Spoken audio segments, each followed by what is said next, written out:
Hello and welcome back to my channel The Ultimate Fix. Join us as we explore the world of fanfiction and fantasy and bring you the best story and discussions. This is the first part of What If Deku Had Future Sight? So give this video a like and subscribe for more videos in future. The author of the story is Bardothren from Fanfiction.net, so let's get into the fanfic. Izuku knew that Kaken would burn one of his hero journals that day. That was why he copied the most recent one, filled out just enough pages for Kaken to flip through, snort in disgust, and blow it to pieces in front of him. Izuku knew how to show just enough despair to sell the act, and he knew that Kaken and his other friends would watch him fish the charred book out of the school's koi pond. Izuku also knew not to take his usual way home, instead taking a detour through the busier part of town around the quiet underpass he liked. Part of him wanted to linger and observe, to see why he wasn't taking that route today, but he didn't want to be late. Izuku knew that trying to tell anyone that he, Izuku Midoriya, had a quirk, and that quirk was the ability to see his own future up to and including his death, would only result in a painful migraine that threatened to blot out everything he could see. Living with the taunts and harassment wasn't nearly so bad when he could see it all coming, like bracing before getting punched in the face. It wasn't a future he could see, but a gut feeling, a pit of dread in his stomach that kept him from even telling his mother about his ability. There was only one future for him,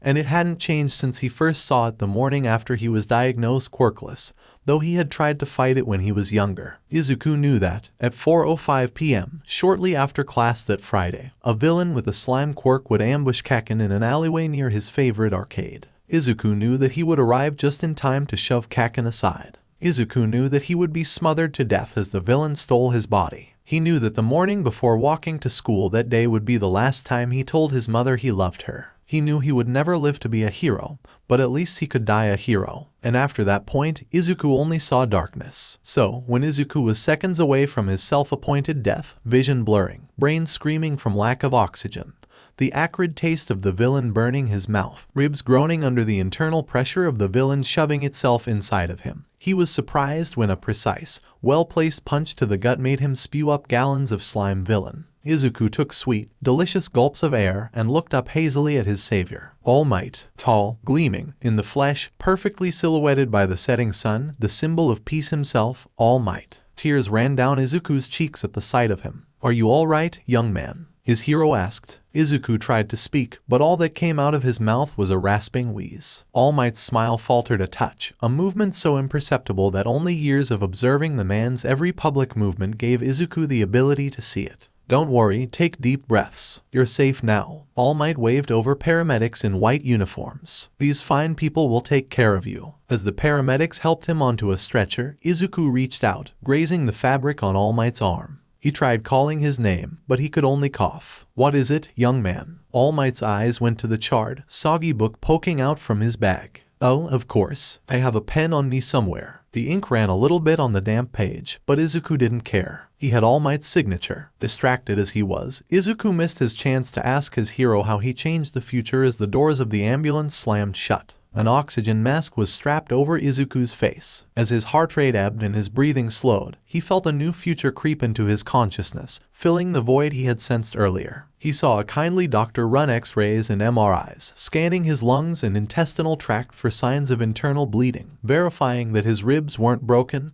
checking for signs of dead brain tissue. He saw his mom, tears pouring down her face and snot dripping from her nose, sobbing into his shirt as she thanked God and All Might for saving her son. He saw that Kaken wouldn't be there. He saw that he'd be released from the hospital that night, and they'd get Katsuden, even though his mom would grimace as she emptied out her wallet. To his relief, the night went exactly as predicted. Comfortably full, and still a bit sore from the attack, Izuku sat in bed as the new future trickled into his brain. He laughed as the brilliance of the universe's cosmic joke, played at his expense, came into focus in his mind. He wasn't mad. A single day as a UA Hero Corps student was worth the admission price of aching muscles and popped blisters. He saw himself cleaning a beach, bones popping and muscles burning as he pulled a refrigerator up a set of stairs, running with a tire under each arm, breaking apart a rusted oven with swings of a sledgehammer, loading and unloading garbage into a pickup truck, looking out at a sunrise over the shimmering water,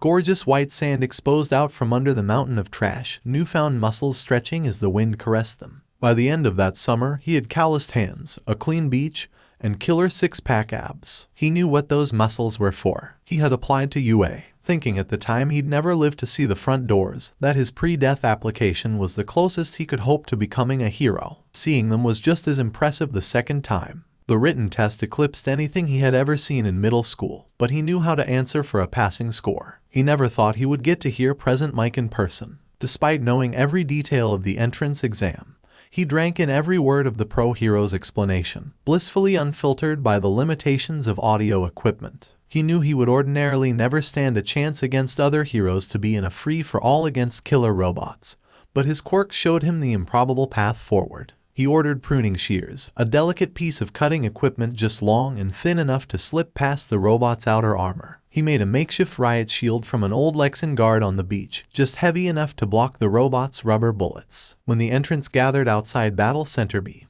Izuku sprinted for the doors and threw them open while everyone else was milling about. He heard shouts of "Hey, that's cheating," as he left them behind, but from the observation tower, 𝗵𝗃 shouted back, "Cheating. There's no starting signal for hero work, you just get to it. Now move." Between the head start and the jostling at the doors, Izuku had plenty of time to run ahead. He saw which path to take to run into the most robots, where and when to hold up his shield, and how to angle his pruning shears to slip past the armor and snip their main power cable like a bomb defusal squad. The other applicants quickly overtook him, but even then, he found more points taking out robots they hadn't noticed or hadn't quite finished off. By the time the 0-pointer arrived, Izuku had 32 points. He knew that it wouldn't be enough on its own. With a girl trapped under rubble within 20 feet of him, Izuku knew that all he had to do was dig her out and drag her to safety to get another 56 rescue points. He knew that his mother would grasp him with shaking arms and cry tears of joy into his shoulder when he told her he had made it. He knew Kaken would be livid to the point of exploding like a foul-mouthed firecracker that quirkless, pathetic Deku dared to score higher than him. He knew the other students, hero course and general studies alike, would give him disapproving looks,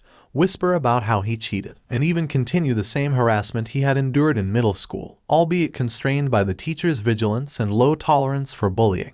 They would gloat about how quickly he had fallen. What Izuku didn't know was the faculty's reactions as they watched his progress through the battle center. Settled into theater seating, with a couple dozen screens arranged in front of them, the principal and 6 members of the faculty watched the entrance exam unfold from every possible perspective. Each teacher had a remote and their own screen, allowing them to rewind and rewatch video feed from different cameras. Battle Arena B drew the attention of many teachers, in no small part because Nezu had spread word that the one quirkless applicant would be competing there. "Why did you allow his requests?" 𝗀𝗏 asked as he watched Izuku pull the pruning shears out of his pants. 𝗵𝗲 squinted at the screen and asked, "Is that a piece of plastic he's holding?" Nezu smiled and brought out Izuku's requisition forms. Izuku requested that he be allowed to bring a pair of pruning shears and a homemade riot shield. His request was approved, since he claimed his quirk required them to properly fight. "But he doesn't have a quirk," 𝗥𝗏 pointed out, "which is what makes it so clever. I can't prove his quirk doesn't require those items to begin with if I can't prove what his quirk does." 𝗀𝗏 scowled. "That's just a loophole and you know it." Nezu gave the teacher a shit-eating hamster dog bear grin.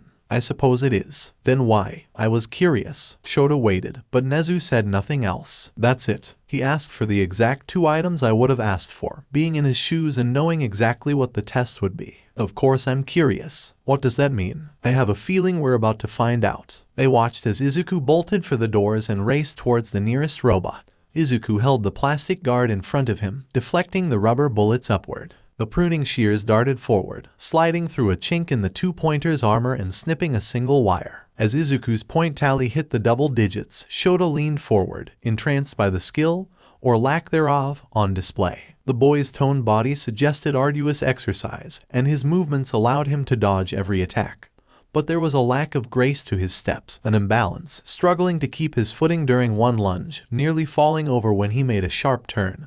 That screamed of inexperience. 𝗀𝗏 wasn't the only hero glued to Izuku's screen. The other pro heroes let out startled comments as the quirkless nobody passed most of his peers with a gardening tool and a miniature plastic door. "I wonder who trained him," Midnight muttered. "He's good." "I don't know," Vlad King said. "There's something weird about how he's fighting. I can't put my finger on it." All Might leaned closer and said, "I feel like I've seen him somewhere." "Well, Nezu," 𝗀𝗏 asked, "what do you think?" The principal hummed tunelessly and took a sip of tea. "I'm stumped." The other teachers turned towards him in surprise. "You stumped?" 𝗀𝗏 asked. He isn't taking the optimal path. Theoretically, had he gone east instead of west, he could have had 45 points by now. Then again, the 0 pointers west as well. ᴂᴬ chuckled and pressed the red button. I wonder if he knows about the rescue points. Shota watched Izuku carefully. There was no surprise in the kid's face, no startled jump, not even a reflexive flinch as the 0 pointer demolished a 4-story building with its fist. A girl, Ochako, if he remembered right, was trapped under falling rubble. Izuku had been running towards her before the first brick even hit the ground, and he didn't even change course as he ran up to her and dug her out. Wow, he didn't even hesitate, 𝗵𝗏 whispered. That kid's got my 10, Vlad King said as he raised his point card. Midnight, ectoplasm, and 𝗵𝗏 followed suit. Shota hesitated, his hand on one of the lower numbers, looking between his co-workers and the boy on screen. Something the matter? ᴑᴬ asked. Before Shota could answer, All Might said, I don't know. My gut's telling me there's something not quite right about Izuku, like there's something missing. Really? Blood King asked. He stopped hunting robots to help her out. I think that's exactly what we're looking for. I think it's his expression. I don't know, I guess it's just a feeling. All Might sighed and put a 10 in the air. Shota looked down at his selection of numbers. Trusting his own gut, he held up a 6. 𝗵𝗏 laughed. Harsh as ever, Shota. I have a gut feeling as well. And unlike All Might, I trusted over the opinions of others. All Might looked abashed, but he didn't lower his number. Well, that still leaves him with 56 rescue points, ᴑᴬ said. With that alone, he'd pass with flying colors, but combined with the villain points, well, looks like he's at the top of the class. Ironic, don't you think? Midnight shook her head. That kid's something else. Quirkless, unremarkable school record, and he beat everyone else by a mile. Seems like he was too prepared. Even if he knew what would be on the test, Ectoplasm pointed out, the fact remains that he was still able to defeat the villains without taking a scratch, and he went out of his way to save another student. He earned his spot. Mutters of agreement went across the room. After they had finished grading the other students, the faculty filed out of the observation room, either heading home or getting work done. As ᴑᴬ went back to his office, Shota trailed after him. He knew about the rescue points, Shota said when they were alone. Certainly, ᴑᴬ cheerfully replied. I'm curious to see how he'll do in your class. You're letting me have him. Of course. He'll benefit more from having you teach him, given his disadvantage. Shota scowled. And if I think he doesn't have what it takes. ᴑᴬ paused. Send him to Gen Ed. I'd like to keep an eye on him. Still haven't figured out how he did it. I only have theories at this point. I'll need your help in narrowing it down. They reached ᴑᴬ's office. The principal opened the door for Shota. He reluctantly accepted a cup of black tea and settled into the chair opposite ᴑᴬ. I think Izuku has a quirk. Shota stopped with the cup of tea halfway to his mouth. How is he not registered? He was diagnosed as quirkless at the age of 4. Doctors found the extra toe joint. It's a generally accepted sign of quirklessness, but it's mostly just a myth. ᴑᴬ had a mischievous twinkle in his eye as he said, the real question is why he hasn't told anyone about it. It's an advantage. Nobody can counter a quirk if they don't know what it is. ᴑᴬ shook his head. Quirkless kids in his age group stick out. Sad as it is, they're common targets for bullying and harassment, and depending on the school system, the teachers may overlook or even encourage that behavior. Shota's grip tightened on his cup. The mere mention of bullying made his blood boil, even years after his own troubled school life. Did Izuku go to such a school? Unfortunately, which brings me to my point. Exactly how much did Izuku value the secrecy of his quirk that he was willing to endure years of harassment, to the point of physical violence, death threats, vandalism, verbal harassment, and whatever else the minds of children can conceive? Either someone, or something, told him to keep his quirk a secret, or he thought no one would believe him even if he said anything, which I'm afraid is all too likely given the doctor's diagnosis. Shota let out a deep breath. So, what do you think Izuku's quirk is? Some form of precognition, like night eye. Shota felt the realization settle into place, like finding a corner piece of a jigsaw puzzle, and seeing how everything else fit together. That's how he was able to dodge and block everything. ᴑᴬ smiled at him from behind his cup of tea. Fits nicely, doesn't it? When should we confront him about it? That's the problem. ᴑᴬ finished his cup and stared mournfully at the dregs. If we do decide to confront him about it, he will know well in advance, and he will either come up with a defense to prevent us from learning anything, or avoid the confrontation entirely, much like how he could avoid and disarm every robot the test threw at him. Then we can't give him time to dodge. I'm afraid he has all the time he needs. ᴑᴬ took a stack of papers out from his desk drawer. He sent in the request for the pruning shears and riot shield 3 weeks ago. If he knew he'd need them so far in advance, he likely knows and is already prepared for whatever we would do.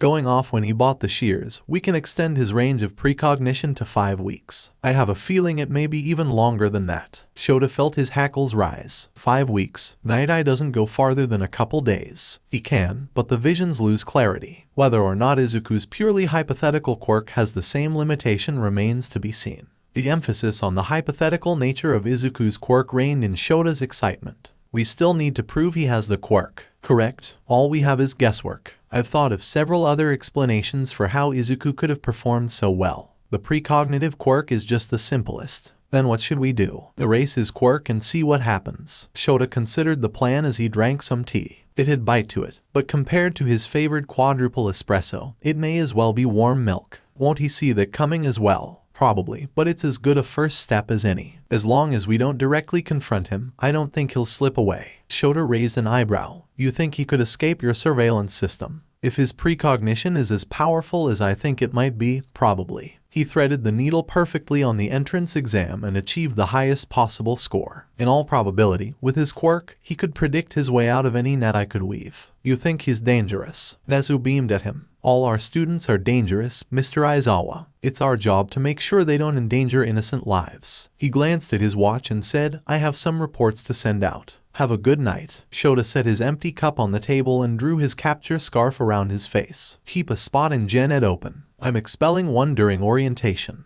Once the door was shut, Nezu brought out more files on Izuku, medical records since his birth, report cards and teacher's notes, the Midoriya family's tax forms and spending history, everything that could feed into his high spec. As each fact fit into the predictive model he had constructed in his mind, he felt Izuku's quirk take shape in the logical void the model diverted around, like an object hidden just below the river's surface that split the current. He suspected it was a boulder, but it could have been a log or a sunken boat, and without dredging up the foreign object, he would never know for sure what it would be. The mystery of it gave him an intoxicating thrill. As Nezu perused Izuku Midoriya's life history, he wondered what had brought the boy to the alleyway by a popular arcade at 4:05 p.m. one Friday afternoon. The morning Izuku packed his bags for his first day at UA felt surreal. His mother wept tears of joy as she rounded up his textbooks and school supplies, and as if the tears were contagious, he started crying with her. He felt guilty, knowing he would disappoint her on the first day, after they had splurged on Katsuden to celebrate. Worse still was the feeling of dread that had been building up in him since he had woken up that morning. His new future was murky beyond his imminent expulsion from the hero course, possibly a side effect from having the future reset on him. But he knew that UA would get attacked by villains at some point, and further beyond that, villainy would rise in the background of his new life. The news would cover villainy attacks on a daily basis, people would shun the streets out of fear of being the next victim, and the heroes would stretch themselves thin, fighting a losing battle to save a society tearing itself inside out. Izuku hoped it wouldn't take long to get back to normal. Letting the goodbyes and tearful hugs drag out as long as he could, Izuku took the latest possible train to UA. Arriving late as he did, he only had to slip by a handful of students before making it to classroom 1A.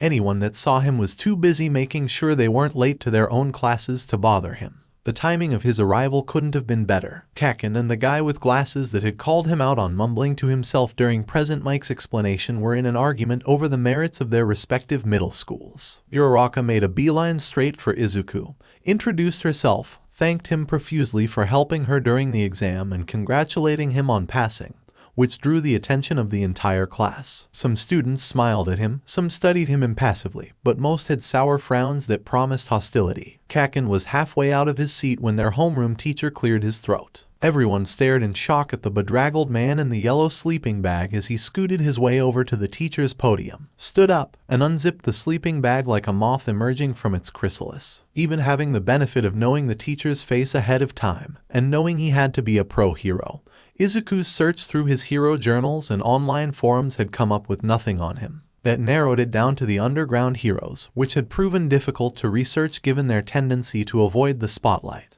8 seconds, that's how much time you wasted before being quiet. Their teacher pulled a sack of uniforms out of his sleeping bag and tossed it on his desk. Put on your tracksuits and meet me outside. The other students gawked as Izuku stripped out of his clothes right there in the classroom, threw on a tracksuit, and sprinted out to the training grounds. His quirk gave him the benefit of knowing exactly where he would find his teacher. The teacher glanced at his watch as Izuku ran up to him. That's a new record. Heroes need to respond quickly to emergencies. Izuku answered. He knew the answer would get a subtle smile from his teacher, though it wouldn't stop the inevitable outcome of the quirk assessment. Kaken had made it seconds after him, the shirt of his track suit on backwards, winded from trying to beat Izuku outside. Spiky red hair and guy with tail weren't far behind, followed by a large clump of guys, one of whom was carrying a short kid with bulbous hair under one muscled arm, holding him easily despite the smaller boy's furious attempts to head back inside the school. The girls made it outside 2 minutes later, most giving purple hair disapproving scowls. 1 minute and 36 seconds, their teacher said.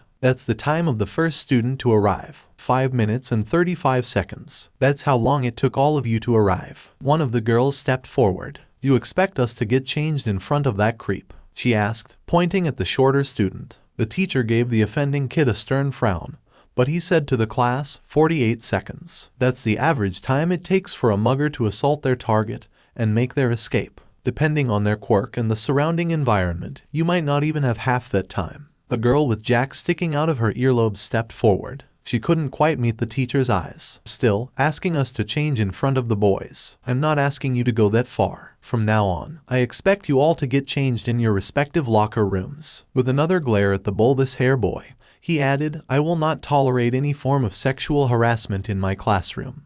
And should I receive complaints, I will expel you. Is that clear? His stern tone compelled nods out of the whole class. Glasses held a hand high in the air and asked, May I speak, sir? The teacher sighed and said, Go ahead. Aren't we supposed to be at orientation right now? That's what the syllabus says we're doing today. An illogical waste of time. I have 3 years to teach you how to be heroes, and I'm not going to waste a single second on something so frivolous as introductions. Do it on your own time. I see. Then what are we doing out here? I'm glad you asked, Ida. The teacher tossed Kaken a baseball. You had to do fitness tests in middle school, correct? This time, you'll be using your quirks. Once you know where you start, you know where you can improve. So, go ahead and give it a try. Kaken's explosion-powered throw went 750 meters, to the amazement of the crowd. The students grew excited. When the pink-skinned girl gushed about how fun it was going to be, the teacher frowned. Izuku braced for what was about to come. Looks fun, huh? You think this is just a game? The teacher's insidious grin chilled the whole class, Izuku included.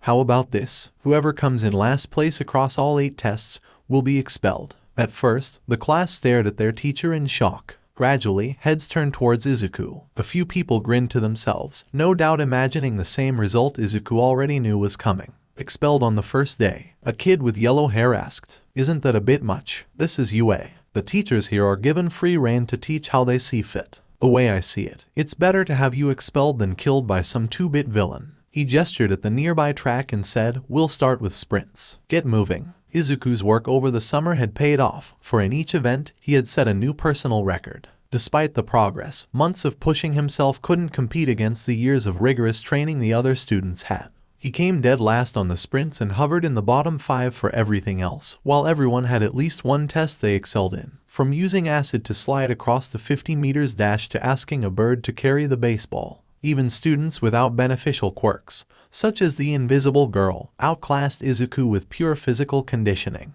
By the last event, the ball toss, it became evident to the whole class that Izuku wouldn't make the cut. Ochako and the others with acid and hardening quirks cheered him on as he stepped into the circle, but the rest heaved sighs of relief. Meanwhile, the teacher watched him, impassive, no doubt having already decided to expel the quirkless failure. Izuku buried his rising anger and shame, resolving not to let himself cry. He knew he wouldn't, not when he had seen this coming before he had even started. As Izuku raised his arm, he realized that he couldn't see himself throwing the ball clearly. Everything up to that point had been crystal clear, everything after the toss hazy, like a dream half remembered as he went for a glass of water. Gritting his teeth, Izuku wound back and threw the ball with everything he had. Black, the repository of future knowledge, went dark, as if someone had yanked a television's cord out from the socket. Izuku froze mid-throw, the ball flying limply from his fingertips to land a measly 10 meters away. Deprived of the knowledge his quirk offered, he couldn't be sure, but he could have sworn it was supposed to be a 50-meter toss. For once in his life, he had no idea what to do. Terror set in. He felt the world spiraling out from under him. His breathing quickened. His heart thumped against his ribcage like a trapped animal. Sight and sound were muffled until the present moment threatened to slip away like his future. Izuku could feel the eyes on him, judging, questioning, mocking, pitying. He had to do something. Say something. He turned towards his teacher. His hair and scarf hovered around him, revealing glowing red eyes and a pair of yellow goggles. The hours spent on internet forums came back to him, and in a moment of clarity, he had figured out what had happened to him. Izuku stammered wildly as he said, "You're Eraserhead." Mr. Aizawa's eyes widened with surprise, but he didn't blink. "How do you know that name?" As the teacher grew suspicious, Izuku felt his brain melting. Izuku cursed the fact that, out of anything that could have possibly come out of his mouth that moment, he had to have picked the worst possible thing to say. Now Eraserhead had to know he had a quirk he had hidden from the quirk registry, an illegally unregistered quirk that he had used to cheat his way into UA. Izuku took a deep breath and clenched his hands. Eraserhead couldn't keep his eyes open forever, but until he blinked, Izuku had to salvage the situation. Somehow, he made himself make eye contact with the teacher, though the stammer stayed in his voice and his thoughts remained in disarray. "Sorry, sir. I was trying to figure it out throughout class today. I knew you had to be a pro hero of some kind, but I didn't have any idea who you were. I figured you were an underground hero, though I didn't know for sure which one, because there's not a lot of info out there on underground heroes. That's kind of the point, and..." "You're rambling," the teacher cut in. "Don't waste time." Izuku felt himself blush. "Sorry, bad habit. Anyways, I figured it out mid-throw, and I, kinda got surprised." He could feel the raw skepticism in his teacher's expression as he raised a single eyebrow. "You just figured it out. Right now, it's the goggles," Izuku said, pointing to the eyewear hanging around Eraserhead's neck. "They're to keep villains from knowing where you're looking at any given moment, so they don't know whose quirk you are erasing."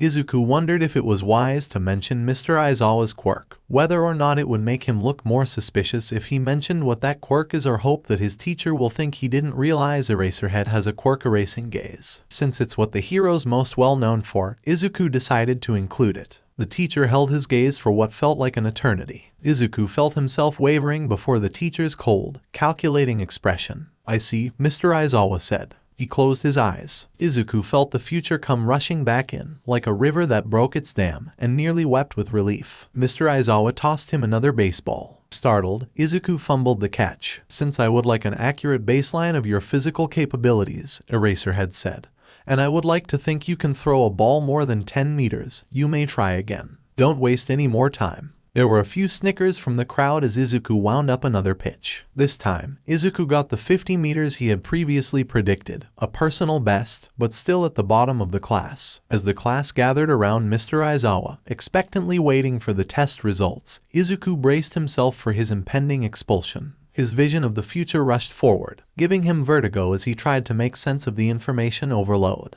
Eraserhead displayed the results, showing Izuku in dead last, as expected. "Alright, let's head back to class." Those weren't the words Izuku remembered. Raising a shaky hand, Izuku asked, "Excuse me, Mr. Aizawa, what about me? Didn't you hear what I just said? Head back to class." Kaken's hands popped with miniature explosions as he glared at the teacher. "What? You're not going to expel the worthless shrimp?" "Nope. I was lying about the expulsion." The class erupted in an uproar. Izuku, for his part, was too stunned to say a word. What had happened to the outcome he had seen before his quirk was erased? Now that he felt calmer, he could see the future take shape, a future where he stayed in the hero course, despite his failure. What had changed? How? Why? Silence, all of you. Eraserhead's words cut the chatter like a knife. It was a logical ruse to draw out your full potential. Anyone who can't operate under pressure doesn't have what it takes to be a hero. Now let's go. Izuku could feel himself breaking on the inside. As his future crept outward, he was 5 again, rolling on the floor as 10 years of bullying and a death by suffocation played out while the All Might video played on loop above him. 2 fingers on his left hand snapped, and he could feel shards of bone grinding against one another as he moved his hand.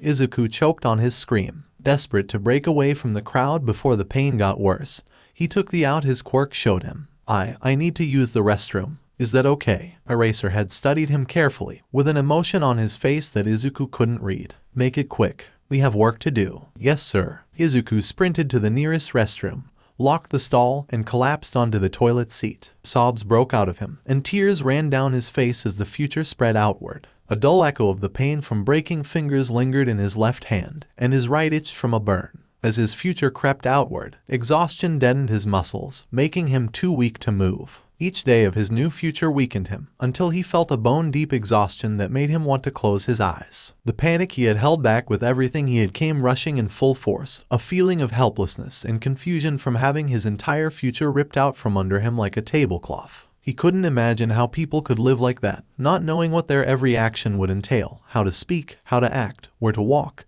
every minute detail laid out for him in a picture-perfect script. The anger and fear of the present grappled with the exhaustion of the future, sending his heart into an 괂괜rhythmic patter. The future had changed. Again, he still wasn't sure what had happened the first time, but this time his quirk had been erased. For just a moment, he couldn't see what he was supposed to do. He had messed up. He had given into panic, and now Eraserhead knew he had a quirk Izuku wasn't supposed to show him, and somehow it had changed what was supposed to happen. Anger simmered inside Izuku. For the first time in his life, he felt that he could hate a hero. Even Endeavor, for all his sour attitude and rudeness, could be respected for his tireless efforts to apprehend villains. But his teacher changed his mind about how much Izuku was worth because he had a quirk. He was supposed to expel him, bottom of the class, quirkless, weak loser he was. The only thing that could have changed his mind was his quirk. It explained the sudden shift in his future perfectly. As he huddled into a ball on the toilet, chest bursting with anger and hysteria, his new death came to him. Swirling black void, villains on a ship, a nightmarish monster with unfocused eyes, a hand reaching for him from darkness, the classmates and heroes gathered at the center plaza, safe, the villains ready to retreat. Izuku felt his skull ripping itself apart. Each fleck of skin, flesh, and bone that turned to dust drove another lance of pain through his head. Izuku stuffed a hand in his mouth, stifling the scream that tore itself from his throat. After what felt like an eternity, the pain stopped. Izuku picked himself up off the bathroom floor with shaking arms, breathing deeply. Tooth marks bit painfully into his hand, almost drawing blood. But the pain was distant, numbed by his having felt it already. 2 weeks. He had 2 weeks to prepare before villains will attack his school and try to kill his classmates and his teacher. He didn't have time to cry. He washed his face in the sink and let his hair hang low to hide his puffy, red eyes. On his way back to class, he took a detour to the library and checked out a book on sign language. Izuku hoped that, this time, that the future wouldn't change on him. Once 𝗧𝗏 had the rest of his students back in their seats, he told them, "I need to speak with the principal for a bit. Pick your class representatives before I get back." "But we just met each other," Momo said. "We don't even know each other's names." "Then fix that." As he left, he heard one student ask, did he even say when he'd be back? 𝗧𝗏 didn't trouble himself to give them a time limit. If they couldn't handle being left alone, he'd just expel some of them. The teacher's lounge was empty. Half a pot of coffee was left in the machine, lukewarm and gritty. 𝗧𝗏 drank it anyways. The influx of caffeine did nothing for the sheer emotional exhaustion he felt at that moment. He sank into a chair and rested his head in his hands, thinking about the expression Izuku had as he froze. His quirk twisted a knife in his chest. He had seen countless reactions to quirk erasure over the years, anger, shock, even fear, but never had he seen someone look so lost, so terrified, so close to having a full-blown panic attack that he had readied his capture scarf to keep him from collapsing. As a teacher, he knew he had to instill respect, sometimes even fear, in his students. Despite what the media portrayed, the world was not a kind place to heroes, and any that weren't ready when they left his care would have their throats slit within a month, their deaths buried underneath the latest news report on All Might. The thought of seeing one of his former students left in some garbage bin in an alley kept him awake some nights. He had seen traumatized students, some even in his own class, shaken by a close encounter with a villain or a class exercise gone wrong. But never in all his years teaching at UA had he ever personally traumatized one of his students. It made him feel sick inside. Worse was the visible, Herculean effort Izuku had shown forcing that terror back, mustering every scrap of courage he had to meet Eraserhead's quirk-erasing gaze head-on. 𝗧𝗏 had never been so simultaneously horrified and awestruck to see someone so young and so small stand tall in the face of debilitating fear. After seeing that kind of courage, how could he expel him? After forcing some drops into his eyes, 𝗧𝗏 went to Nezu's office. The principal already had a cup of tea waiting for him. "You just had to do it outside, didn't you?" Nezu asked. "Do you realize I don't have good camera angles out there?" "You were right. Midoriya has a quirk." "You're sure about that?" "Midoriya reacted the instant I erased his quirk," 𝗧𝗏 said. He tried not to think about the slow, dawning horror that twisted Izuku's features as the ball flopped to the ground. ᴑᴜ tusked. Well, there goes my theory. What do you mean? Think about it. If Midoriya could foresee the future, like Night Eye, wouldn't he have known that you would erase his quirk? 𝗬𝗏 washed the coffee grit off his tongue with a mouthful of tea as he pondered Nezu's point. So, if his quirk isn't foresight, what is it? Hard to say. Either it's a foresight quirk with mechanics not immediately obvious, or his quirk is something else entirely. Maybe an intelligence quirk. I really hope it's an intelligence quirk. I've been looking for someone to play Go with. Chess is too boring. ᴑᴜ sighed and sipped his tea. Either way, we'll need to do more tests. No. ᴑᴜ paused. Is something the matter? Whatever I did terrified Izuku so badly he looked ready to pass out. 𝗬𝗏 closed his eyes and took a deep breath, calming himself so he wouldn't start shouting. I don't think I can do that again. Unfortunate, but I trust your judgment. ᴑᴜ tapped the edge of his teacup. Terrified. Is his quirk always active, or was he using it at that precise moment for some reason? What was he doing? Throwing a baseball. He was winding up for the pitch when I used my quirk. Made him fumble the throw. Smart. Not sure yet, but probably the former. Hard to say given the lack of data. 𝗬𝗏 shifted in his seat and adjusted his scarf. I think Midoriya needs counseling. We can't. It would single him out, as there's nothing obviously wrong with him. Not to mention we don't even know what his quirk is. We can't help him if we don't even know why he needs help. He was almost certainly bullied. Unless Midoriya comes forward with that information himself, we don't have proof. I can't just assign someone therapy because I suspect something's wrong. Or I'd have half the school seeing Hound Dog on a weekly basis. 𝗬𝗏 gave the principal a skeptical look. Half? Really? ᴑᴜ sighed and sipped his tea. Todoroki Shoto, domestic abuse. Bakugo Katsuki, dangerously egocentric. Tokoyami fears his own quirk. Yaoyorozu has low self-confidence. Koda has anxiety issues, and the less I say about Minato, the better. And that's before we get into what hero training will put them through. ᴑᴜ set his cup down and stared thoughtfully at his tea. If you're that worried about Midoriya, I'll arrange for counseling with the first compelling excuse I can find. And who knows, maybe he'll open up to Hound Dog. Izuku was back in his seat when 𝗬𝗏 returned from Nezu's office. The red eyes and hunched expression as he read his book didn't go unnoticed by the teacher, and he immediately regretted not pressing ᴑᴜ harder on the counseling. Guilt wormed its way into his heart, and he found himself wondering what he could do to make it up to him. If he couldn't help him overcome his past traumas, maybe he could help him get physically stronger. I take it you've decided? He asked the class. Ida rose his hand. Yaoyorozu-san and I were chosen to represent the class. We will do our best, sir. Good. Yamada-sensei will be here in a bit for English. I'll see you all at the end of the day. 𝗬𝗏 didn't normally bother to check in on his students at the end of the day. Doing so was an irrational waste of time. Today, however, he needed a private word with a student. After 𝗬𝗏 dismissed his students, Midoriya lingered behind, perhaps already aware of what he was planning to ask. Bakugo lingered as well, glowering at Midoriya with an expression 𝗬𝗏 recognized all too well. But after a glance back at the teacher, Bakugo evidently decided to leave without making a scene. Once they were alone, Midoriya closed his book. 𝗬𝗏 caught the title before he shoved it in his bag and wondered how sign language had caught his interest. From the barcode on the cover, it was from UA's library. 𝗬𝗏 mentally shook himself, resolving to investigate it some other time, and tried to put on a friendly expression for Midoriya. Friendly expressions were not his forte. A word, if you don't mind. Midoriya glanced at him with smoldering eyes and a clenched jaw. Aizawa felt his heart twist at the sudden anger, but it was only logical that the boy hated him after what he had put him through. 𝗬𝗏 took a form from his desk and handed it to Midoriya. If you're serious about becoming a hero, you'll need to work on your physical conditioning.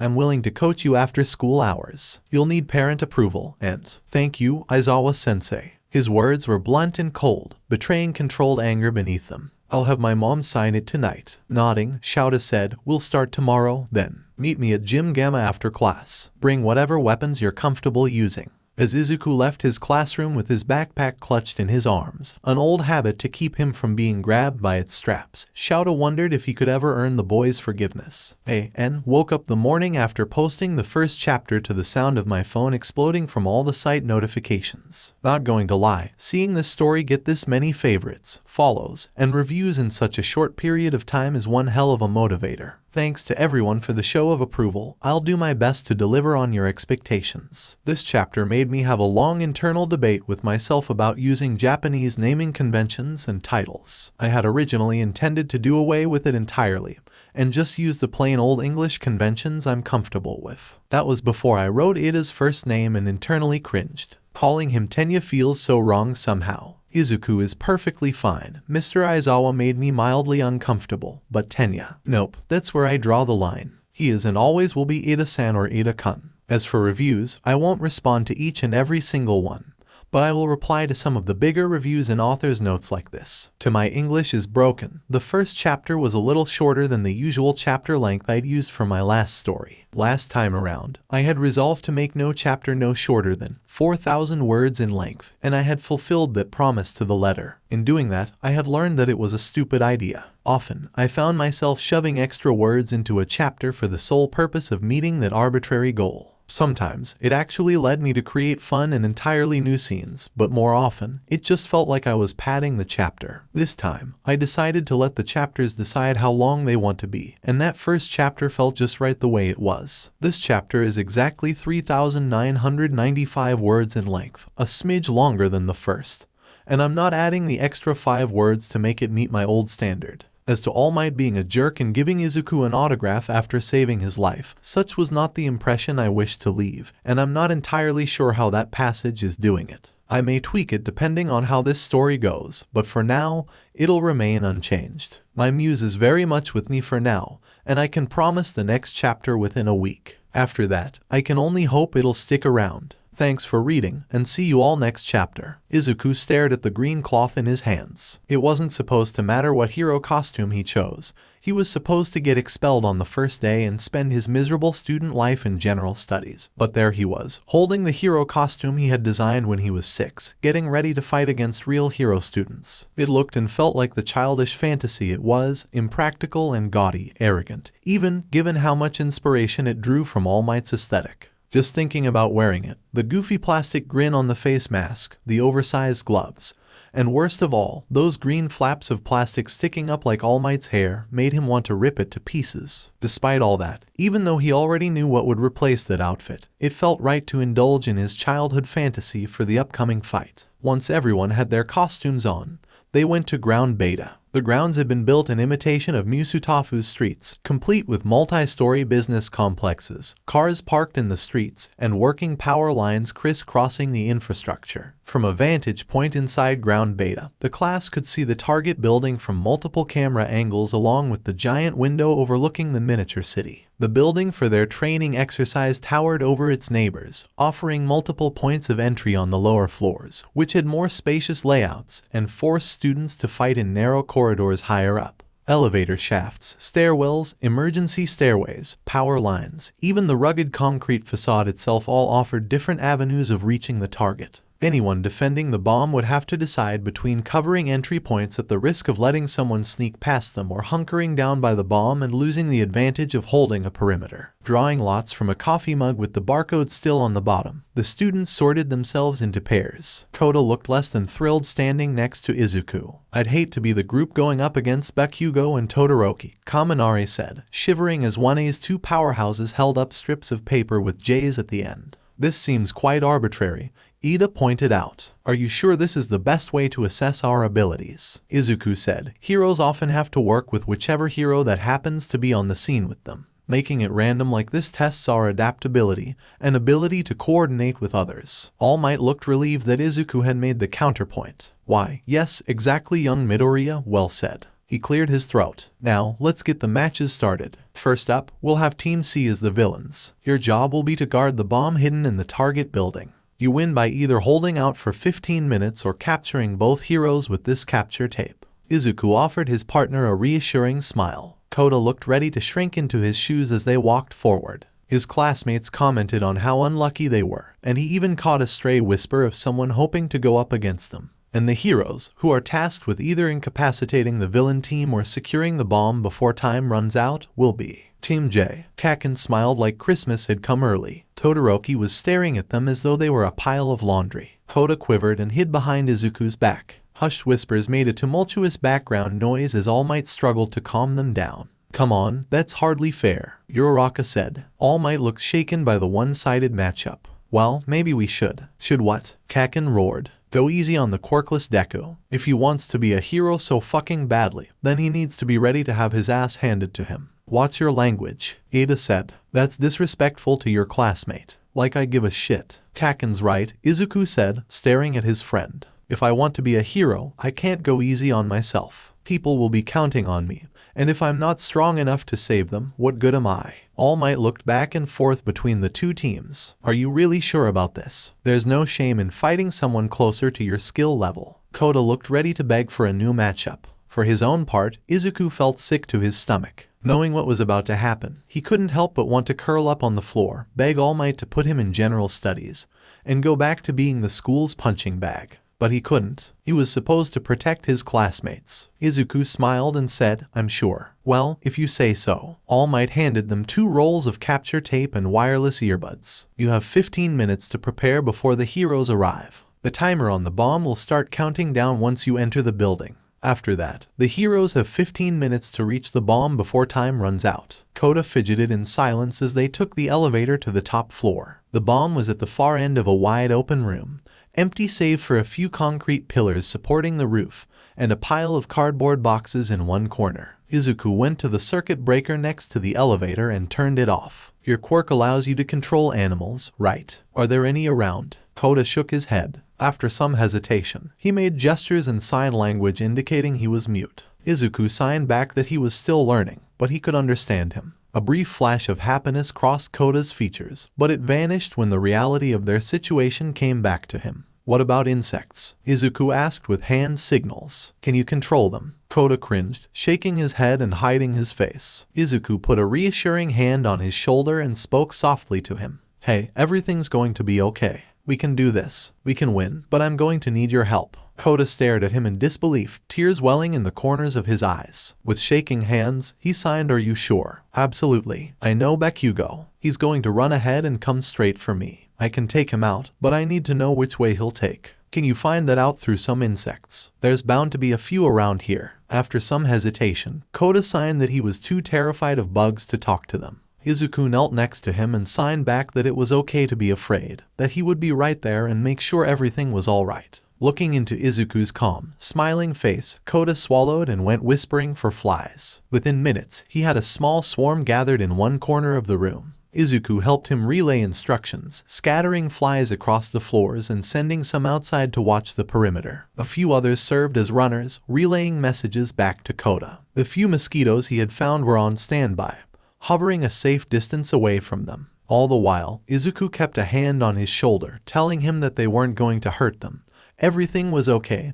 He was doing a great job. Ǩoda trembled throughout the process, but he didn't stop controlling the insects. All Might warned them over the intercom that their 15 minutes were up. As they went downstairs, Ǩoda got updates from his network of flies and signed Kaken's location to Izuku. Without having to consult their map, Izuku led them to the hallway where he knew he'd fight Kaken. The whole structure, walls and floor alike, were lined with metal to keep the whole building from falling apart. The hallway was too narrow for Kaken to maneuver easily with his explosions. While they waited, Izuku signed his plan to Ǩoda. His partner looked ready to faint from panic, but after another reassuring smile, Ǩoda hid himself behind a doorway. Deku, where are you? Kaken called, his voice echoing through the narrow hallway. Ǩoda squeaked and shrank behind the doorway, but Izuku didn't twitch. He heard the footsteps coming closer, step by step, growing louder and louder as Kaken strolled through the building. Izuku kept his back to the entrance Kaken would take, knowing that his friend wouldn't resist the temptation to pounce when he wasn't looking.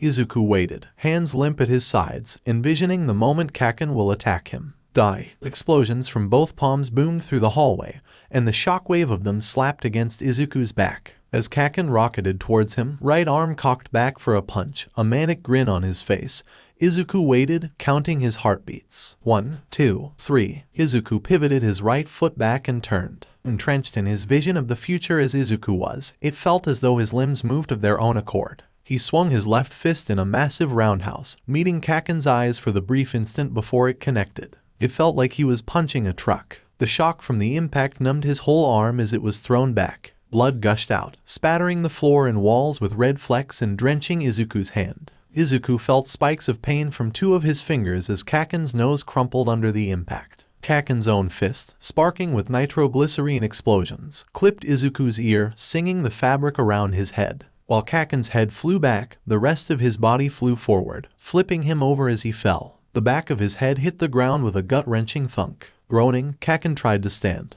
Izuku sat Kaken up against a wall, took the radio out of his ear, and pried the gauntlets off his hands. "Deku," Kaken said between gritted teeth. "What the hell?" "Sorry Kaken, I'm going to need these." Izuku removed his own top and tucked the green tracksuit behind Kaken's head. He took Kaken's arm-length gloves and put on his equipment. The grenade-like gear strained his shoulders, but he didn't let himself slouch. He pulled on the oversized steel handles on the gauntlets, exposing the firing pins underneath, and cocked them back in place. "Koda, help me tie him up." Koda stared at the two of them, mouth moving silently as his hands shook violently, unable to form coherent signs. When Izuku smiled and said it was all right, Koda took a deep breath, knelt with Izuku, and wrapped Kaken's wrists. "Bastard," Kaken said. His voice was growing faint. "You aren't supposed to be here. Just a pebble." "I know," Izuku whispered, "but I have to do this." "Sorry, Kaken." Izuku gave Koda Kaken's extra grenades. The timid boy looked at them as though they'd explode any second.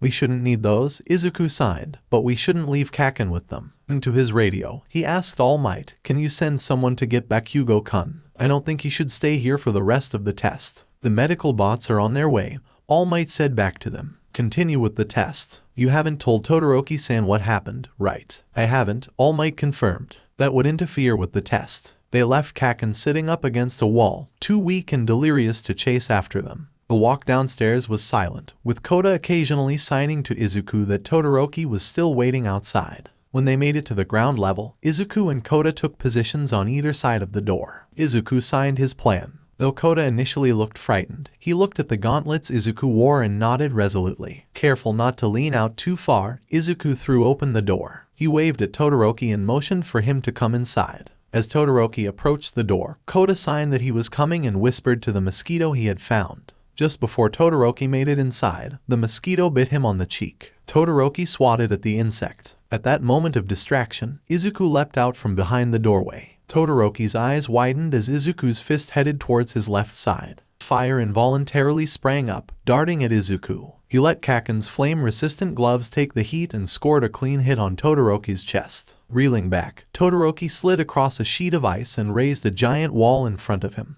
Izuku cocked the left gauntlet and pulled the pin. A deafening explosion erupted before him, flinging Izuku's arm back. The blast ripped apart Todoroki's wall, spraying bits of ice everywhere. While Todoroki was blinded, Izuku readied the second pin. He sprinted through the glittering haze of ice crystals, right arm pointing back, left hand gripping the pin by his 3 unbroken fingers. Rocket punch. He pulled the pin. Izuku twisted with the force of the explosion, driving his right arm into Todoroki's stomach with enough force to knock his feet out from under him. Todoroki rolled to a stop on the ground, wheezing and clutching his stomach. While he was still down, Izuku pulled out his capture tape and, ignoring the pain from his broken fingers, tied a knot around Todoroki's arms. It took 5 seconds before All Might called out, "Both members of Team C have been captured. The villains win." 2 more medical robots came for Todoroki, but he waved them away. Rolling to his knees, Todoroki tried to stand. Before he could fall, Izuku wrapped an arm under his right shoulder. "Let me help you up," Izuku said.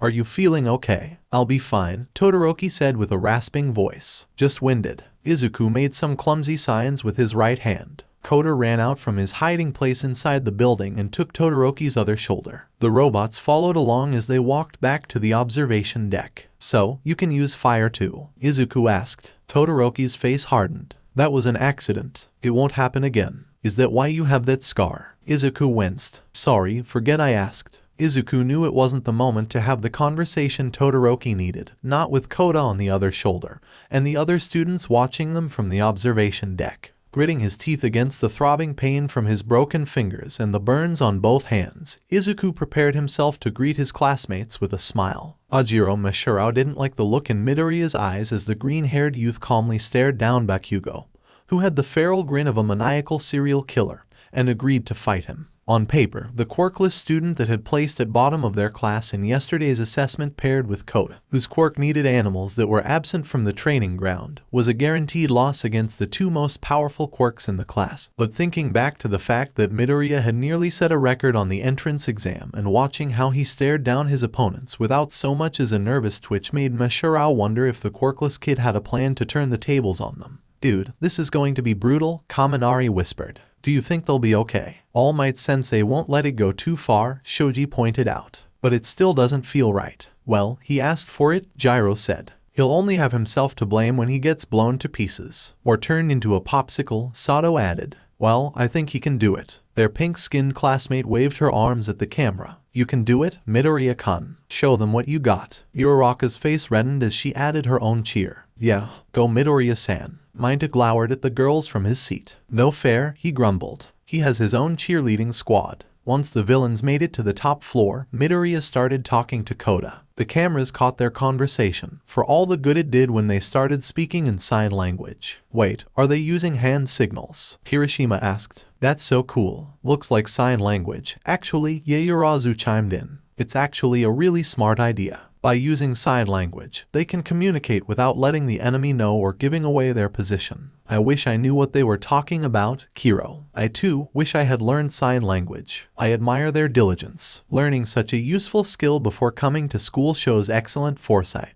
I don't think it'll work for me, Hagakure said, waving her hands. No one will be able to see my hands. You're wearing gloves, Kaminari said. We can see just fine. Oh, right. When All Might announced that the heroes could enter, 𝗏𝘃𝗏 sprinted through the doors, leaving Todoroki behind, shouting for Todoroki not to get in his way. After watching his partner leave, Todoroki made himself a chair of ice and sat in front of the doors. Doesn't seem like they're working together. Do they really have to? Either one could take both of them. Wait, they're leaving the bomb. Yaoyorozu asked. What if 𝗏𝘃𝗏 goes around them? Seems like a reckless plan on their part. Mashirao looked at the villain's camera feed. Both Midoriya and Koda were heading downstairs. On the digital layout of the building, with each student marked with a colored dot, he saw that they were both heading straight for 𝗏𝘃𝗏. I'm not sure I want to watch. I hope he doesn't get hurt too badly. It was over almost too quickly for Mashirao to process. 𝗏𝘃𝗏 blasted himself across the hallway, pouncing like a panther towards Midoriya's back. In a fluid turn, Midoriya moved aside at the last possible second and raised his own fist directly in 𝗏𝘃𝗏's path.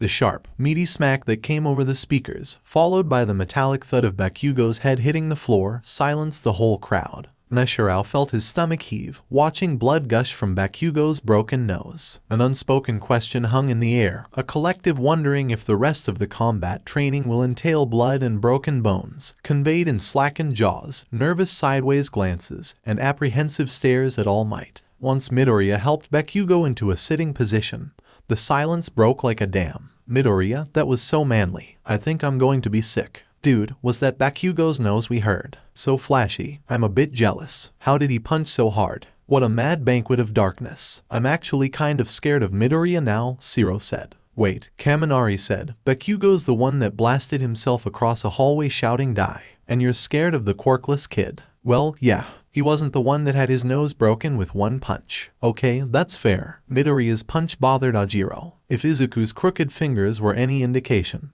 he hadn't balled up his fingers correctly, a sure sign he had no idea how to throw a punch, yet his reaction was perfectly timed. Whirling when it was too late for 𝗏𝘃𝗏 to change course, his fist aimed correctly without even looking, and his footing set wide enough to keep 𝗏𝘃𝗏's sheer momentum from knocking him over. Ojiro watched All Might, wondering what their teacher's reaction would be. For a fraction of a second, his ever-present smile faltered. Staring at one of his students bleeding out on the floor, he looked out of his depth. He flipped through his Teaching for Dummies book, fingers shaking as he turned each page. Looking back at the screens, Ojiro saw Midoriya take off his shirt. Cold horror gripped his chest as he saw the burn marks that covered Izuku's arms and back, but judging by the class's reactions, they had missed that detail. He's making sure 𝗏𝘃𝗏 is comfortable, Ida said. Very commendable. And he's doing exactly what you're supposed to do for someone with a broken nose, Yaoyorozu said. Disarming him is also smart. Wait, he's putting on 𝗏𝘃𝗏's costume. Sato asked. Is that allowed? I don't see why not, Asui said.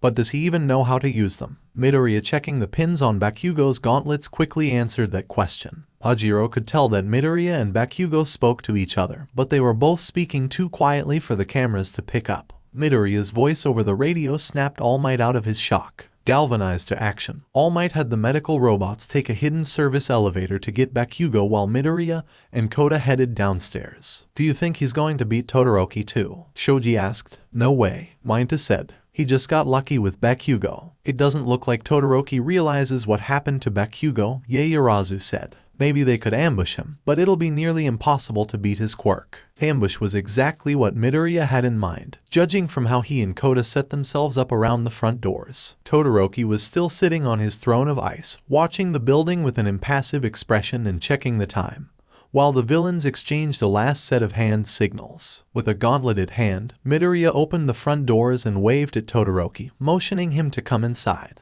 A collection of gasps rose from the students as Todoroki watched the waving hand. No way. He's not going to fall for that, is he? Todoroki stood, melting the chair with a wave of his hand, and went towards the door. Oh my god, he is. That has to be the stupidest, yet most incredible plan ever. Doesn't seem very manly though. What darkness lies beyond that door? Todoroki paused just before entering. At first, Ojiro thought he had noticed the trap, but it turned out a mosquito had bitten him. Midoriya chose that exact moment of distraction to spring the ambush. As Midoriya threw his punch, fire leapt up from Todoroki's left side, scorching the stolen gauntlets. Wait, he can do fire too? Gyro asked. How OP is his quirk? A wall of ice rose impossibly fast between Todoroki and Midoriya, but a single explosion turned it to dust. As Midoriya shouted the name of his improvised attack, a second explosion threw his fist into Todoroki's stomach. The whole fight was over so quickly it took 5 seconds for All Might to call Midoriya's win. Midoriya already has a super move, but that wasn't even his own gear. His brightness is almost as dazzling as mine. I call dibs. Ishido's shout brought the excited conversations to a screeching halt. Dibs? Kirishima asked. Dibs on what? Midoriya. Dibs. I'm calling it. Hagakure wrapped an arm around Ishido's shoulder. Ooh, you're going to ask him out? Yep, he's totally my type. Kirishima gave her an uneasy smile and a rock-hard thumbs up. Well, go get him, Mina-chan. Thanks, Iji-kun. Nishirao felt his heart go out to Kirishima. Judging by Ishido's easy smile and casual attitude, she had no idea he had a crush on her. Meanwhile, Minato was sobbing into his shirt and shaking with rage, muttering to himself about how unfair it was that the quirkless kid had better luck than he did. For him, Nishirao felt no sympathy. Midoriya and 괘ᴬ each held one of Todoroki's shoulders as they entered the observation deck. After gently setting him in a chair, they stood next to All Might at the front of the class. Excellent job on the exercise. I'm impressed with the creativity and tenacity you have shown, Midoriya. Now, can anyone tell me why Todoroki and Bakugo lost? Iida's hand snapped into the air. They were completely lacking in teamwork. Bakugo charged into the building without a plan, while Todoroki waited outside, providing no support to his teammate. Had they stayed together, I don't believe Midoriya would have had a way to win against Todoroki's ice. Well said, Iida. It's important for heroes to work together and communicate in the field. People's lives depend on how well you can coordinate a rescue response and contain a villain. Now, does anyone have any suggestions on how Midoriya and 괘ᴬ could improve? Silence greeted the question. Nishirao was tempted to point out Midoriya's broken fingers, but Yaoyorozu raised her hand. Staring directly at Midoriya, she said, it was reckless to leave the bomb undefended. Had you failed to intercept Bakugo, or if Todoroki had decided to enter the building by a different route, they would have easily taken the objective. Very true, Midoriya said coolly, meeting Yaoyorozu's stare. It's a good thing we knew exactly what Bakugo and Todoroki were doing. Yaoyorozu was taken aback. How? Midoriya glanced at his partner, and he made hand signs in response. 괘ᴬ asked some flies to watch them both. We knew which stairs Bakugo was taking, and we knew Todoroki was waiting outside. Midoriya smiled and added, we would have never won against them if it wasn't for 괘ᴬ. 괘ᴬ blushed and hid his face behind his hands. Midoriya turned back to Yaoyorozu and asked, do you have any other concerns? Yaoyorozu scowled for a fraction of a second before her face was back to its usual impassive, calm expression. Yes, you were excessively forceful against your classmates. One had to be carried off on a stretcher, and the other's lucky he doesn't have any broken ribs. That first explosion could have easily killed Todoroki. Furthermore, if this was a real combat scenario, Bakugo would not have been well enough to be left alone. To that last point, heroes can't always hover around an injured civilian. Sometimes, they have to leave someone for rescue later so they can apprehend a villain actively targeting other bystanders. I made sure Bakugo would be stable until backup arrived and left to deal with an uncontained threat. To the others, we're training to be heroes. Injuries happen. Villains aren't going to hold back. I don't want to hurt anyone, but if it's to protect others, I will. All Might hastily shoved his book in his back pocket and stepped between them. Alright, we can discuss the specifics of this later. For now, we should send the next groups out there. Actually, can I go to the nurse's office? Midoriya asked, holding up his left hand. I broke 2 fingers. Ah, yes, of course. More surprised mutters and odd whispers came from the students as 𝗷𴗵's eyes darted across the room. Could you take Todoroki as well? We should have recovery girl check on him just in case. Sure. Todoroki-san, can you walk? Todoroki tried to stand, but he winced and fell back in the seat. Still hurts, he said in a rasping voice. Ms. stood and offered Todoroki a hand. All Might Sensei, is it alright if I go with them? While All Might hesitated, Midoriya said, thanks, I appreciate it. All Might cleared his throat and added, yes, of course. Come straight back once you get there, alright. I don't want you missing out on this class. With Todoroki leaning on one shoulder as they walked through UA's empty halls, Ms. wondered what he was trying to learn from Midoriya. Was he genuinely concerned about a classmate with way too many scars for a minor? Did he think Midoriya was hiding something from everyone? What questions could he even ask? All Ms. knew was that he needed answers. Todoroki Shoto wasn't sure how to classify this new emotion he was feeling. There was a whole lot of abdominal pain, but that was probably the nitroglycerin-powered punch that Midoriya had rammed into his gut. He also felt lightheaded, which may or may not have had anything to do with the fact that he couldn't breathe anything deeper than a mouthful of air without prompting another bout of the aforementioned abdominal pain. Neither of those experiences were particularly new, as 𝗫𝗏 was fond of going for gut punches to teach him to keep his guard up.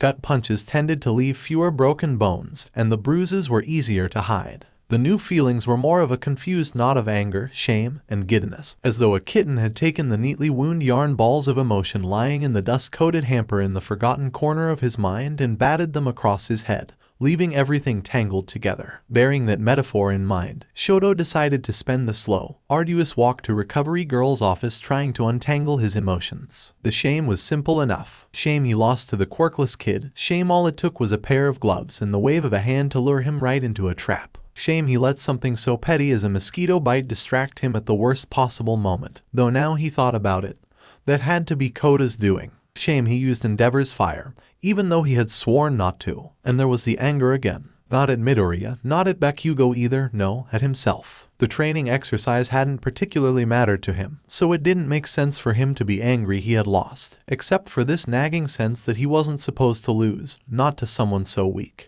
How was he supposed to prove to 𝗫𝗏 that he didn't need his fire if he couldn't even win with both powers? The giddiness came anytime he thought about 𝗫𝗏's reaction. Losing to someone near his level would have been enough for 𝗫𝗏 to spend a month training him until his bones turned to jelly. And losing to someone without a quirk might make 𝗫𝗏 furious enough to burn himself to a crisp. Shoto wondered if it would be better to tell 𝗫𝗏 himself, or wait for him to find out through whatever contacts he had at UA. Are you still feeling okay? Ajiro asked. We're almost there. Shoto looked over at the classmate carrying him by the shoulder. Nothing's broken. Bakugo was laid down in one of the beds. Dried, crusted blood was smeared across his face, and his nose was wrapped in thick gauze bandages. As Ajiro set Todoroki down at another bed, Recovery Girl came back in with a damp towel. Just how many kids is All Might going to send me today? She said as she pulled up Todoroki's shirt. Shoto winced as she prodded and poked at his gut, but the pain was mild enough to endure without making a sound. Nothing's broken, sweetie. Have a gummy, let that ice for 10 minutes, and head back to class. The purple gummy bear she handed him tasted like cough medicine.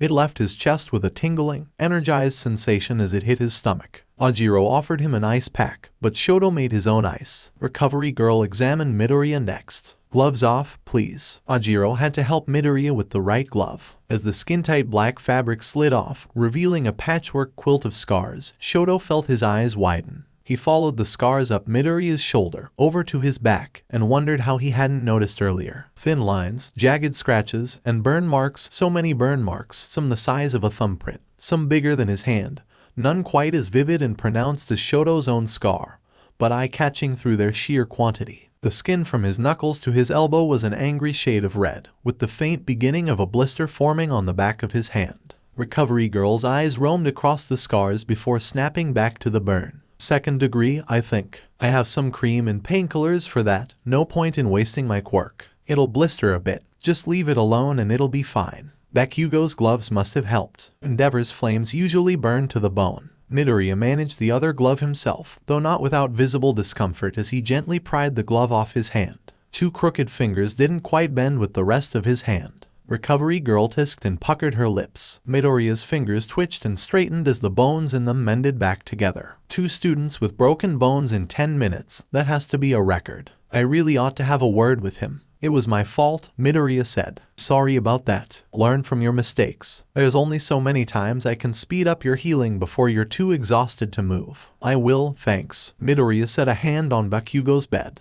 How is he? Concussion, broken nose, nasty lump on the back of his head. Recovery girl squeezed some cream out of a tube and slathered it on 𝗵𝗃's burned hand. Let All Might know he'll be out for the rest of the day. Got it. 𝗵𝗃 took the tube of burn cream recovery girl offered him and went to the door. As he was leaving, he turned around and asked, "Hey Todoroki-san, want to get soba sometime?" The only two words that initially registered in Shoto's mind were want and soba. Without thinking about it, he said, "Sure. How does 5 on Friday sound? I'll have training with Aizawa-sensei after class, but I can do it after that." The full extent of 𝗵𝗃's quest had finally percolated through Shoto's brain. Even then, knowing that 𝗵𝗃 had just invited him to eat soba, he had no idea what the request entailed. No one had ever asked if he wanted to go anywhere before. Was it something friends did? Were they friends now? Shoto admitted to himself he didn't know anything about friendships, but he was pretty sure they didn't start with a punch to the stomach or he and Endeavor would be friends 1,000 times over. Was it the scar? Did 𝗵𝗃 still want to know the story behind his scar? Was 𝗵𝗃 willing to share his own? Did he even want to know? His first impulse was to refuse, saying that he had training after school as well. As he thought about it, he realized it came with two benefits. One, he wouldn't have to go home until late in the evening, missing a day of Endeavor's training.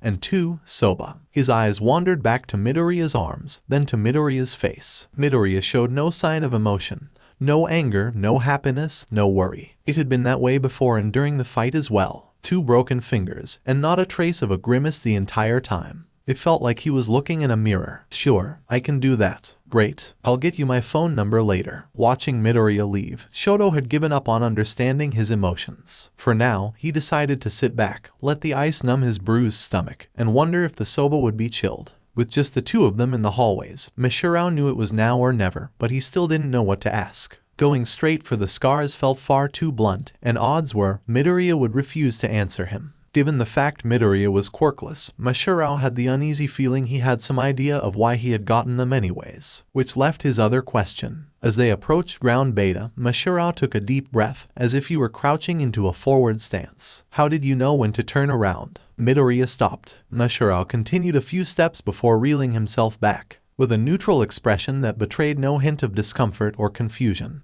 𝗵𝗃 asked, "What do you mean?" When Bakugo lunged at you, Mashirao said, you turned at the perfect moment and had your fist in the perfect spot. I know you had Kota telling you where he was, but there's no way hand signals would give you that much information that quickly. 𝗵𝗃 rummaged in his track pants pocket and took out a journal. The cover had the reflective sheen of a product fresh off the shelf, and on the front, in black marker, was written 1A. I've known Kaken since we were kids, 𝗵𝗃 said as he flipped through the journal's empty pages. His quirk, his temperament, fighting style, everything. I made notes of everything I thought would be important. 𝗵𝗃 handed him the journal. On one page was Bakugo's face, glaring at him through rough pencil lines and graphite shading. For a quick sketch, it captured Bakugo's sour, egocentric personality very well. A second sketch showed a full body portrait, though the limbs were left as single strokes of the pencil. The other page had a staggering analysis of Bakugo's strengths and weaknesses in terms of his quirk,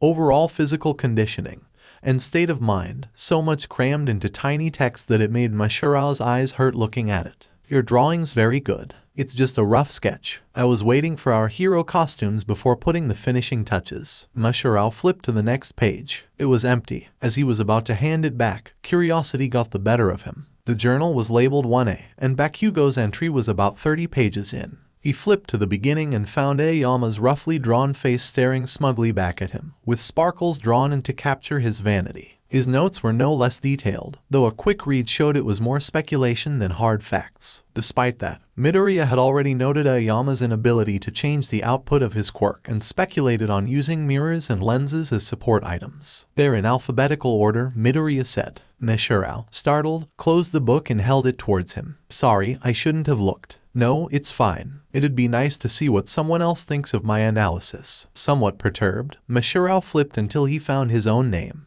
𝗵𝗃 had noted his excellent physical conditioning and correctly guessed that he had martial arts training.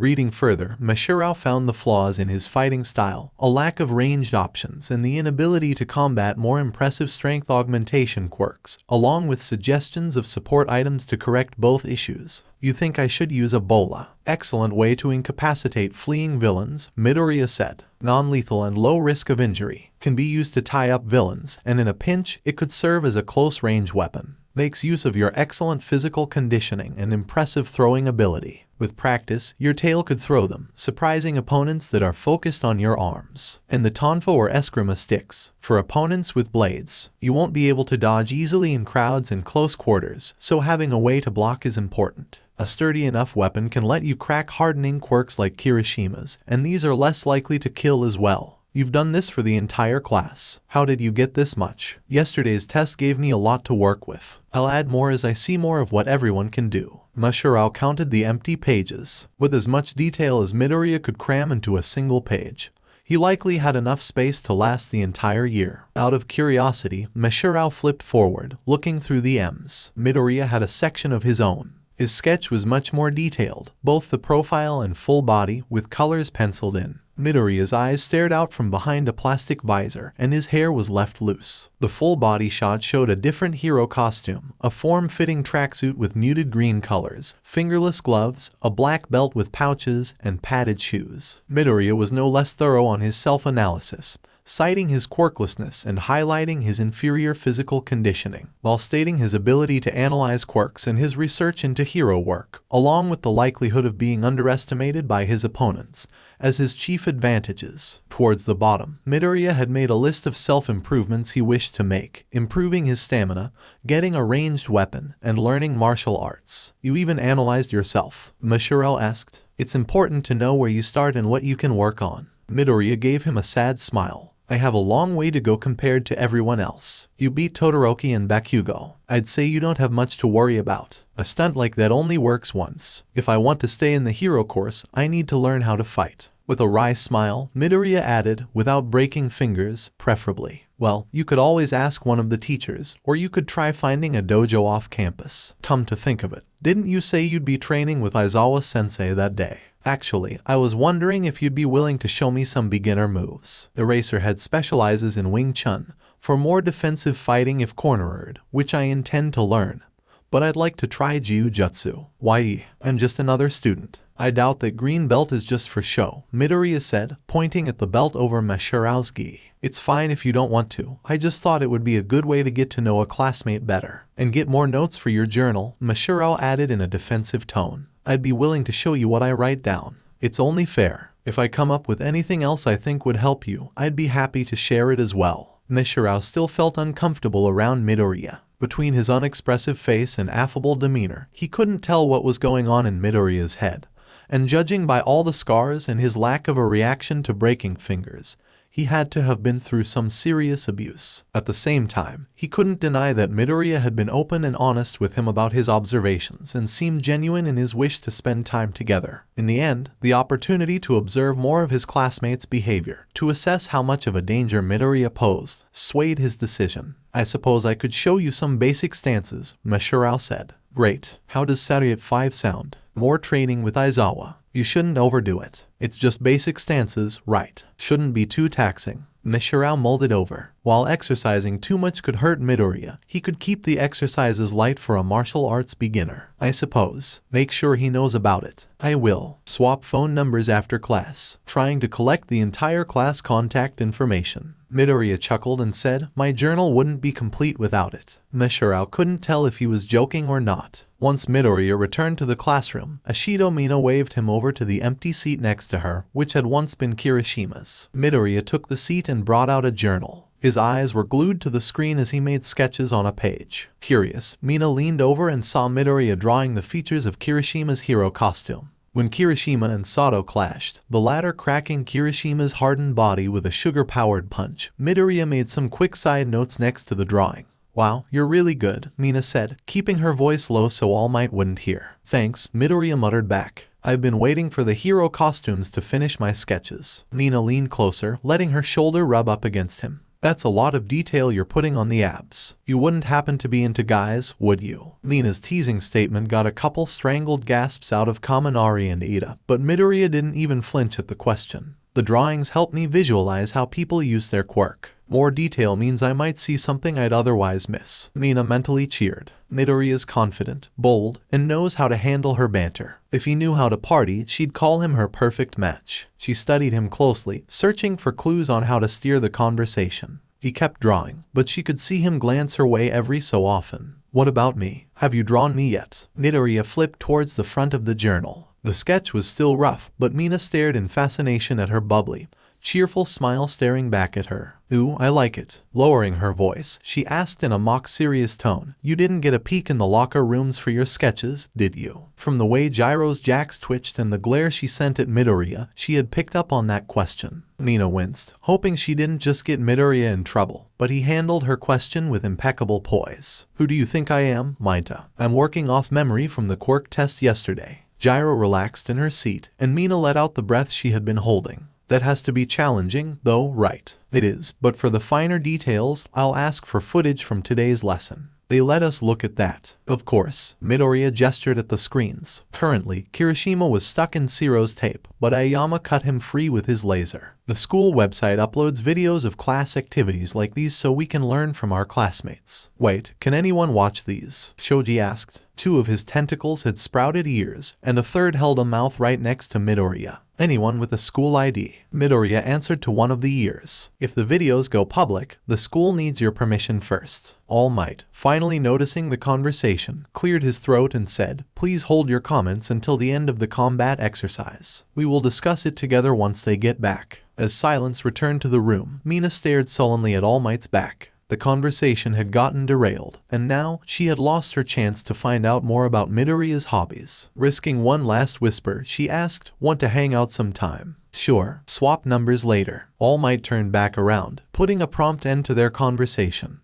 But once he had gone back to the screen and Midoriya was buried back in his journal, Mina pumped her fist. Her excitement was somewhat diminished when, after math class, she wasn't the only one waiting outside Ectoplasm's room. So, you swing both ways, Midoriya-chan? Mina asked with a mischievous smile. Todoroki gave her a bland, puzzled look, while Ajiro read invisibly. Midoriya, unflappable as ever, simply said, I don't think so. Haven't really thought about it. Once they went their separate ways, Mina's phone got a text, suggesting matcha on Sunday. Mina immediately said yes and headed home with a bounce in her step. Power Loader was busy resigning himself to an extra 3 hours watching over his new problem student when a knock came at the support lab's doors. Midoriya, dismissed from extra training by Eraserhead on account of having burns and stamina drain from broken fingers, instead used his time after school to get his hands on new support equipment. Midoriya, right. Something I can do for you? Power Loader asked in a bored tone. My hero costume got covered in blood during combat training today, Midoriya answered.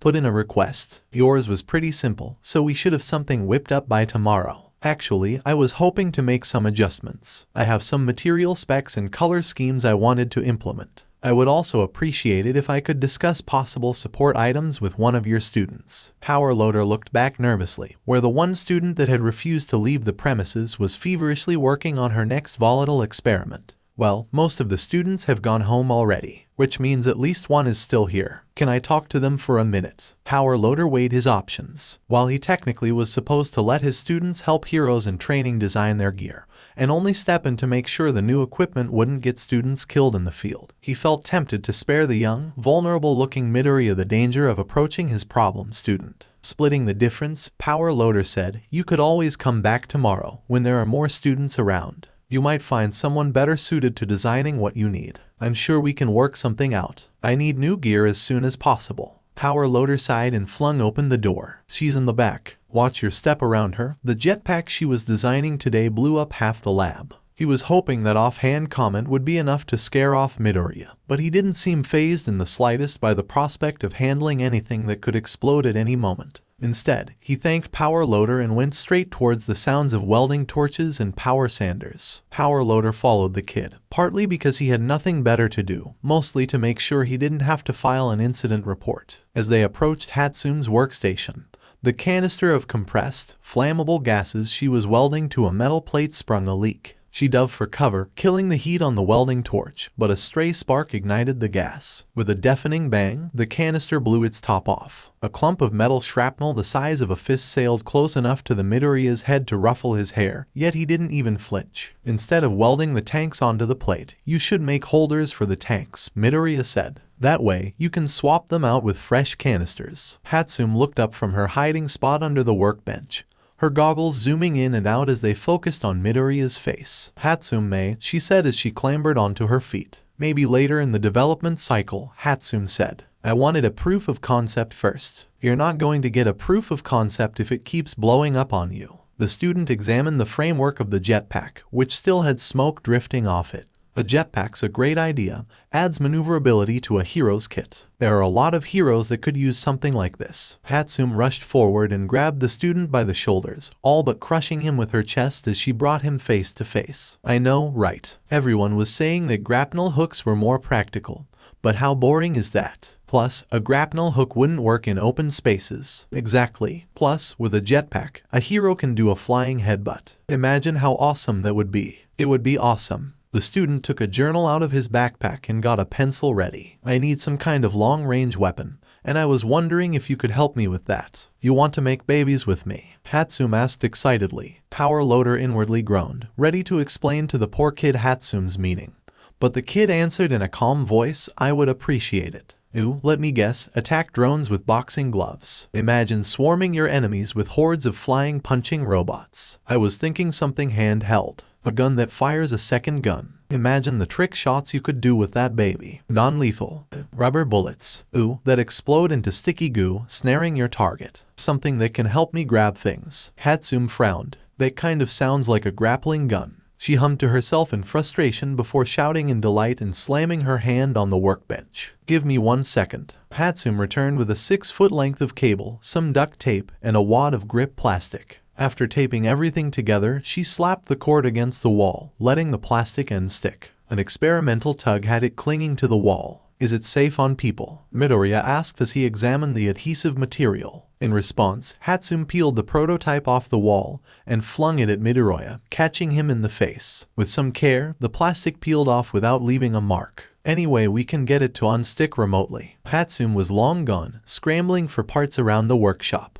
Could do something with an electrical current. Send a wire through the cable. Air pressure. Use the grappling guns as a base. I can have it ready by tomorrow. Great. Thank you, 𝗏𝗵-san. We can meet up right after class ends. 𝗏𝗵 grunted in reply as she tore apart a stock grappling hook. 𝗏𝗟, stunned by how well 𝗵𝗄 had handled his most eccentric student, followed him numbly back to his office. I would discuss costume changes with you, right? Would you mind if we went over the new specs? Sure, kid. 𝗏𝗟 got himself a cup of coffee and resigned himself to a long night. Whatever you need.